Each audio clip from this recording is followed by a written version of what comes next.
안녕하세요. 구남식 목사입니다. 오늘 전해드릴 말씀은 마태복음 13장 24절에서 30절까지의 말씀입니다. 예수께서 그들 앞에 또 비유를 들어 이르시되 천국은 좋은 씨를 제밭에 뿌린 사람과 같으니 사람들이 잘 때에 그 원수가 와서 곡식 가운데 가라지를 덧뿌리고 갔더니 싹이 나고 결실할 때에 가라지도 보이거늘 집주인의 종들이 와서 말하되 주여 밭에 좋은 씨를 뿌리지 아니하였나이까? 그런데 가라지가 어디서 생겼나이까?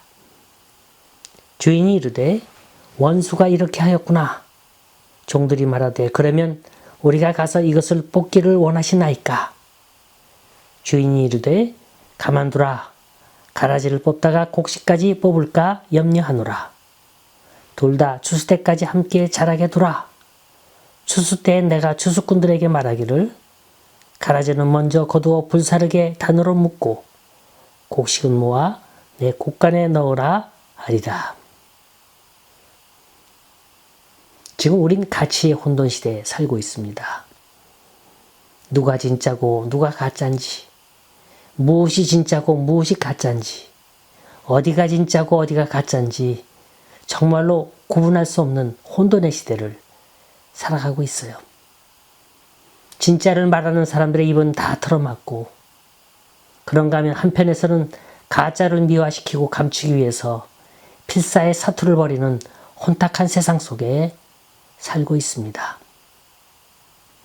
도무지 전 세계 곳곳에서 들려오는 충격스러운 뉴스들이 우리를 혼란스럽게 만들고 있습니다.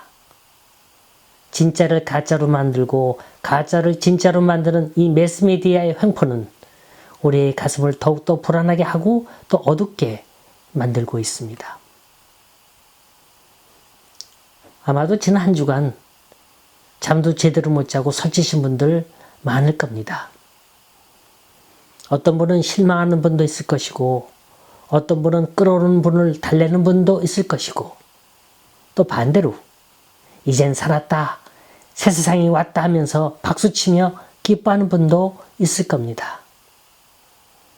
도대체 뭐가 진짜고 뭐가 가짜일까요? 도대체 어디까지 믿어야 되고 도대체 언제까지 그 진실의 결말을 기다려야 합니까? 자, 그렇다면 성경은 어떤 해답을 우리에게 주고 있을까요? 오늘 본문에 보면 바로 이 진짜와 가짜의 비유가 나옵니다. 예수님께서 말씀하신 알곡과 가라지의 비유입니다. 이 비유를 살펴보면 종이 씨를 뿌린 밭에 밤사이에 갑자기 가라지가 돋아났습니다. 그랬더니 일꾼들이 와서 주인님, 이것들을 당장에 다 뽑을까요? 그러니까 주인이 하는 말이 가만두어라. 추수 때에 내가 추수꾼에게 말하기를 가라지는 먼저 거두어 불사르게 단으로 묶고 곡식은 모아 내 곡간에 넣으라 하리라.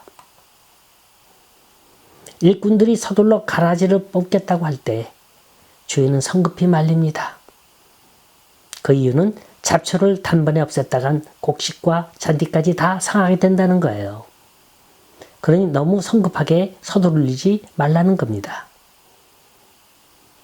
지금 주님이 여기서 말씀하시는 건 영혼의 잡초를 말하는 거예요. 이 세상엔 의인과 악인, 선과 악이 공존할 수밖에 없습니다. 다른 사람 볼 필요 없어요. 바로 내 안에도 그런 모습이 있는 거예요. 내 안에 있는 선이 악을 이기면 선한 사람이 되는 거고요. 내 안에 있는 악이 선을 이기면 그때는 악한 사람이 되는 겁니다. 그래서 이 세상에서 가장 이길 수 없는 게 자기 자신이라 그랬어요.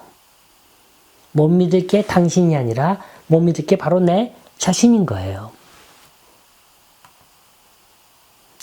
일생을 TV 브라운관 앞에서 연기를 해온 인기 탤런트가 있습니다. 이 사람은 주로 악역을 맡았어요.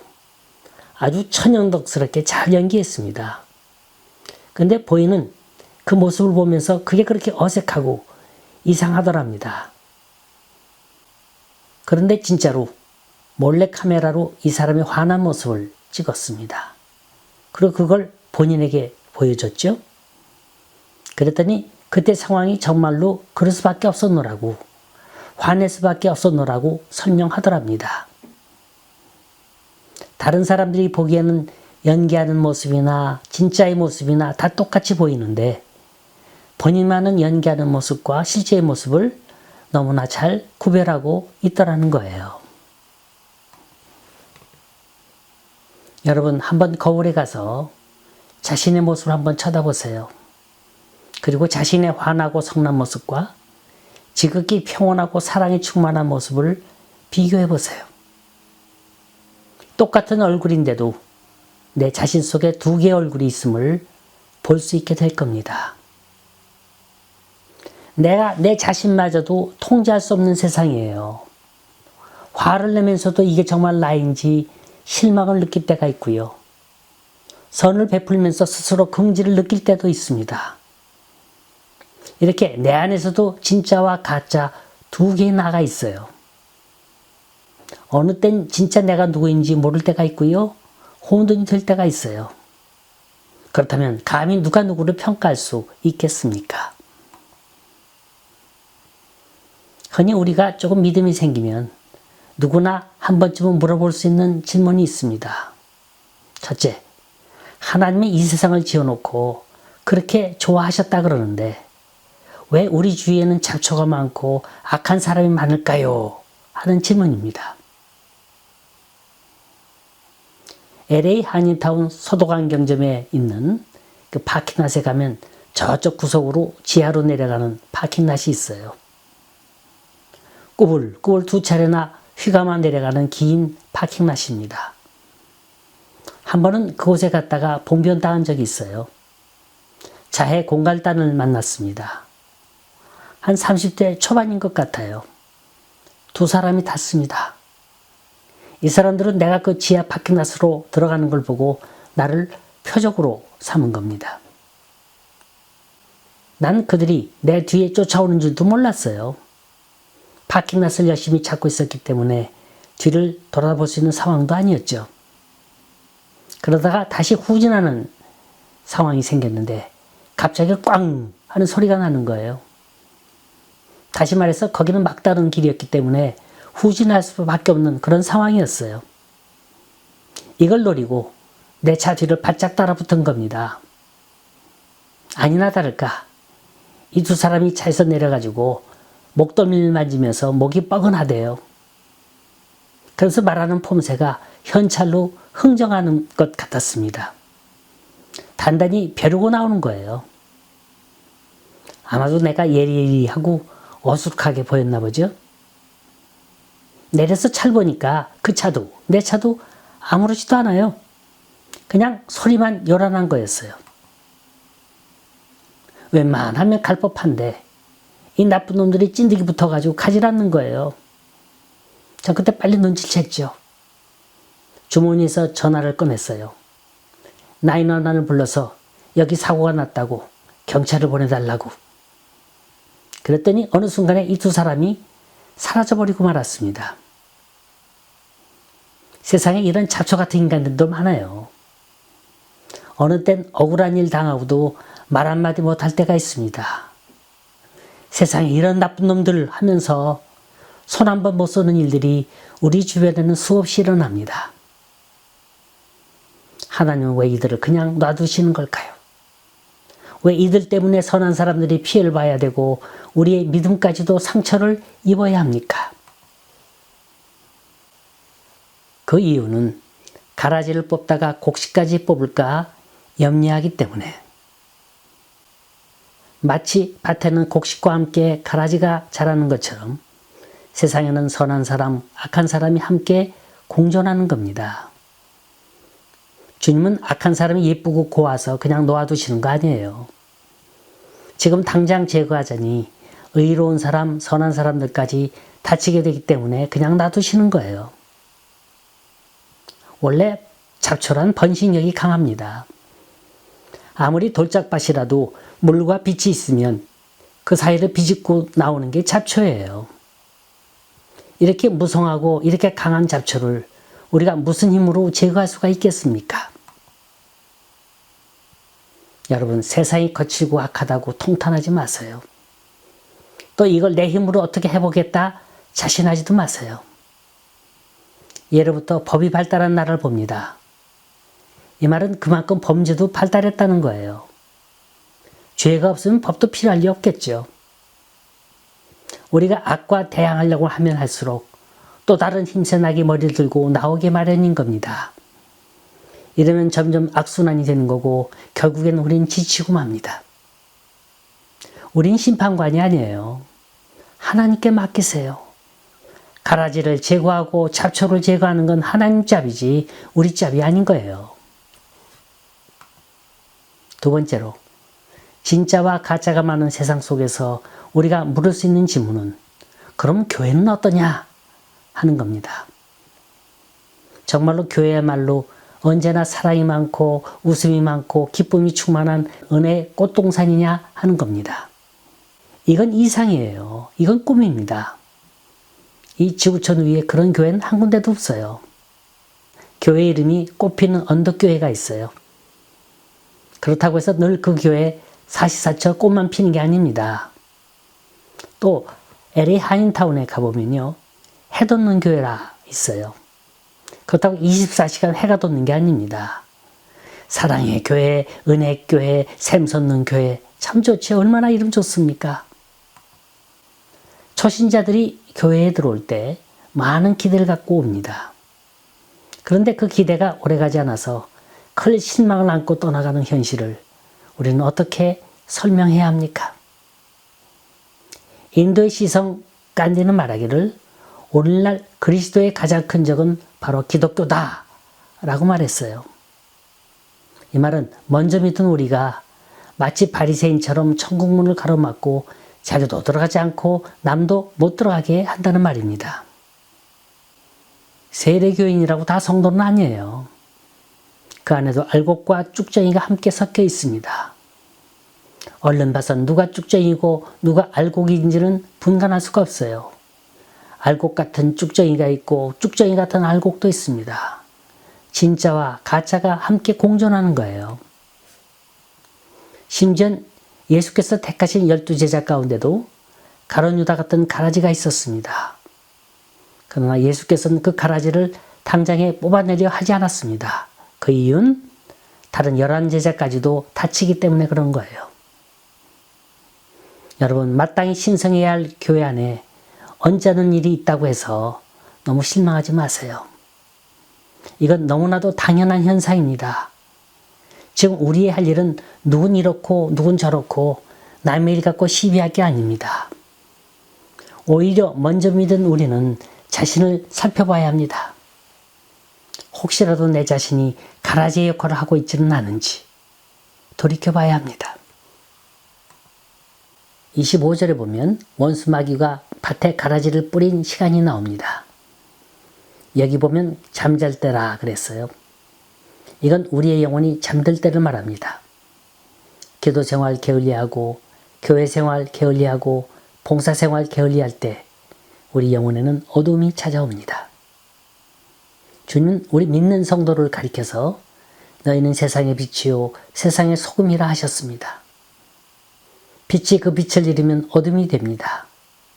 소금이 그 맛을 잃으면 그 물질은 부패되고 맙니다. 소돔과 고모라는 의인 10사람이 없어서 멸망하고 말았습니다. 여러분, 우리 주위에 가라지가 많다고 생각하십니까? 그럼 우리 각자가 깨어나야 합니다. 빛을 발해야 되고 소금의 역할을 해야 합니다. 기독교 상담실에 찾아온 분입니다. 결혼한 지 15년이 지난 여자 집사님인데 이젠 더 이상 살 수가 없어서 이혼을 하겠다는 거예요. 이분은 믿지 않는 가정에 시집을 왔어요. 그러니까 믿는다는 게 여간 힘든 게 아니었습니다. 그래도 이제나 저제나 한 해 한 해 참으면 되겠지 했는데 갈수록 남편의 술주정은 더욱 심해지는 거예요. 더구나 남편이 집안의 종손이라 왜 그리 제사가 많은지 도무지 못 견디겠다라는 겁니다. 이러다간 자신의 신앙마저도 다 까먹게 될 판이었어요. 이게 이혼의 사유였습니다. 자, 이에 대한 처방은 이렇습니다. 여태까지 참아왔으니까 앞으로 한 달간만 더 참아보라는 거예요. 그런데 단 이번에는 좀 색다르게 살라는 거예요. 이제까지는 그 집의 아내나 며느리로서 살아왔는데 앞으로 한 달간은 아내나 며느리로서가 아니라 이 집에 파송된 선교사로 왔다고 생각하며 살라는 겁니다.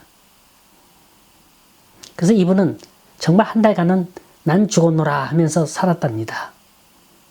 식구로부터 사랑받겠다는 생각은 아예 접어뒀어요. 시어머니가 잔소리할 때도 저 할머니 구원시켜야겠다 이런 생각만 하게 되고 남편이 주정을 해도 그 영혼이 불쌍해서 기도만 하게 되더랍니다. 그러니까 자연히 고분고분할 수밖에요. 하루는 남편이 묻더래요. 요즘 당신 왜 이렇게 딴 사람이 돼가느냐? 결국에는 남편은 부인과 함께 한 달이 못 되어 교회에 나가자고 그러더라는 겁니다. 내가 변해야 세상이 변합니다. 환경은 사실 나와는 상관이 없는 거예요. 문제는 나에게 맡겨진 사명입니다. 구태여 사랑받으려고 구걸하지 마세요. 남의 눈치 볼 필요도 없습니다. 내가 깨어있으면, 내가 올바른 길 가고 있으면, 내가 그리스도의 향기를 바라고 있으면 그땐 저절로 모든 게 변하게 됨을 믿으시기 바랍니다. 세 번째는 우리 자신을 향한 질문입니다. 사도 바울이 자신에게 물은 유명한 고백이 있어요. 오라 나는 곤고한 사람이로다. 이 사망의 몸에서 누가 나를 건져내랴. 이 고백을 보면 사도 바울이 얼마나 자신과 싸우고 있는가를 잘 알 수가 있습니다. 왜냐하면 우리 마음밭에는 잡초가 우거져 있기 때문입니다. 하나님은 우리 심령에 좋은 씨를 심어주셨지만 악마의 세력은 틈만 나면 거기다가 가라지를 뿌려대는 거예요. 사람은 죽을 때까지 죄와 싸워야 합니다. 왜 우리의 마음이 공허하고 두렵고 죄스러운 생각이 자꾸 일어나는 겁니까? 그건 마음밭이 텅 비어있기 때문에 그런 거예요. 이럴 때 한번 사랑의 씨로, 성결의 씨로, 충성의 씨로 마음밭을 한번 갖고 보세요. 예수님께서 제자들에게 물으셨습니다. 사람들이 인자를 누구라 하느냐? 사람들은 예수님을 메시아로 보지 않았고 세례 요한이나 엘리야로 봤고 혹은 예레미야와 같은 사람일 거라 봤습니다. 여기서 중요한 건 사람들이 나를 어떻게 보느냐가 중요한 게 아니에요. 오히려 이보다 더 중요한 건 내가 예수님을 어떻게 보느냐 하는 거예요. 남들의 견해도 중요하지만 내가 주님을 어떻게 알고 있느냐 이게 더 중요한 겁니다. 그래서 주님은 베드로에게 너희는 나를 누구라 하느냐 물으신 거예요. 지금 우리 남들에 의해서 질질 끌려다니는 신앙생활을 하고 있지는 않습니까?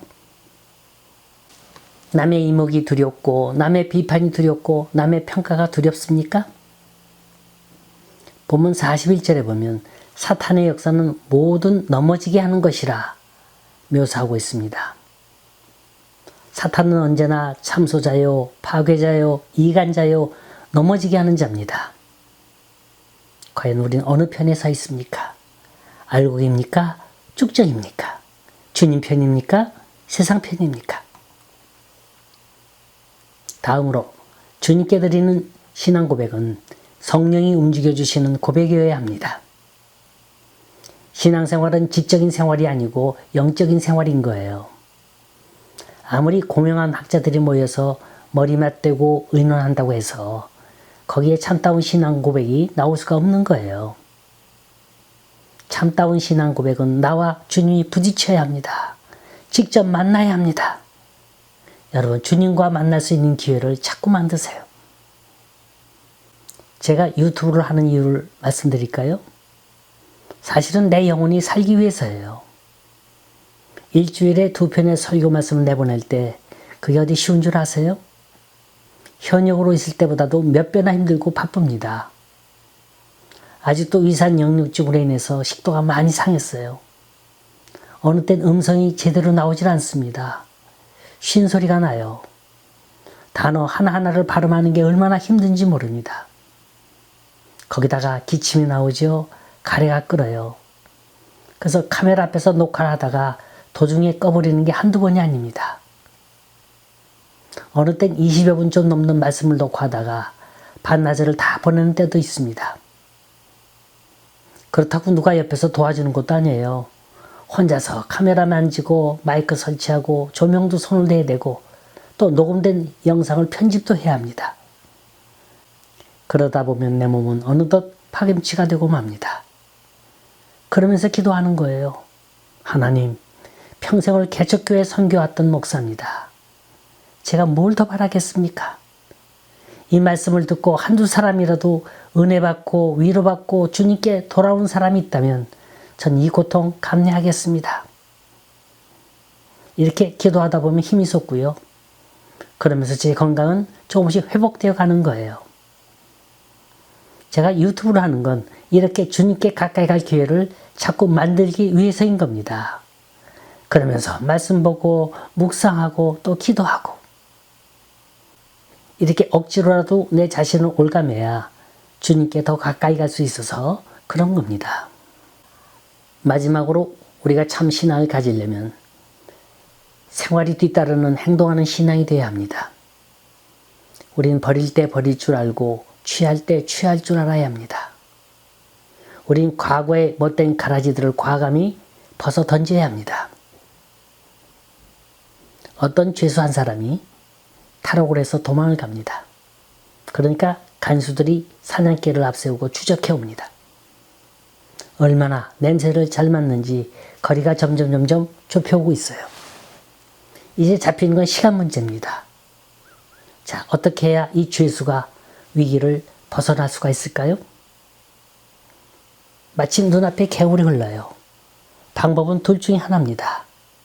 옷을 다 벗어던지고 알몸으로 도망가든지 아니면 옷을 벗어서 깨끗이 빨고 몸도 씻는 거예요. 이게 뭐예요? 과거에서의 탈출이죠. 냄새나는 일이 있다면 씻어내야 할 것 아닙니까? 언제까지 세상 냄새 풍기며 쫓기며 살 거예요? 언제까지 불안하고 초조해하면서 살 겁니까? 깨끗이 씻어내면 될 걸. 이게 힘들다고, 이게 어렵다고 자꾸 핑계대고 미루는 거예요. 남 핑계대지 마세요. 세상 핑계대지 마세요. 환경 조건 따지지 마세요. 결국 씻어야 할 대상은 세상이 아니라 바로 내 자신인 거예요. 어서 나를 둘러싸고 있는 죄악의 허울을 다 씻어버리고 진짜 내 모습을 찾으세요. 우리가 가짜를 논하고 진짜를 찾는 이유는 참 자유인이 되기 위해서인 겁니다. 세상에서 가장 고귀한 건 자유예요. 육적으로 자유해야 되고요. 정신적으로 자유해야 되고요. 영혼이 자유로워야 합니다. 언제까지 내 속에서 갈등하면서 살 거예요? 언제까지 쫓기면서 살 겁니까? 결단은 우리 몫입니다. 선택은 남이 하는 게 아니라 내가 하는 거예요. 어서 내 죄를 털털 털어버리고 주님을 만나세요. 그래서 진정한 내 모습을 찾아 마음껏 자유를 누릴 수 있기를 간절히 소원합니다.